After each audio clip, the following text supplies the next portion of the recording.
A'udhu billahi minash shaitanir rajim. Bismillahirrahmanirrahim. Të falenderojmë o Zoti ynë për çdo nimet dhe çdo mirësi që na ke dhënë. I lartë që ti, e lartë është madhëria jote, nuk ka të adhuruar tjetër përveç teje.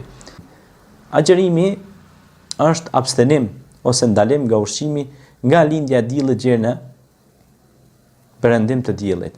Pra, ku është koha e syfyrit dhe iftarit, sipas takvimit të parashikuar në shtetin që ju jetoni, dhe në vendin ku jetoni ose qytetin ku jetoni.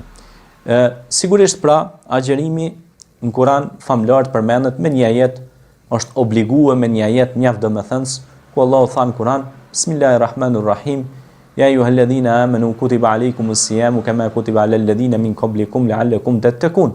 Pra, o ju të cilët keni besu, pra do të me kanë besimtar, për me fillu me agjerimin, musliman pra, me fillu me agjerimin, o ju që keni besuar, u është bërë obligim agjerimi, pra, sikur se ishte obligim edhe për ata që ishin përpara jush, la'allakum tattaqun, që t'jeni prej të devotshmëve, të keni devotshmëri. Pra, roli i agjerimit pra është me ngrit devotshmërinë tek individi, tek personi, tek njeriu në përgjithësi, po edhe tek njerëzimi në përgjithësi.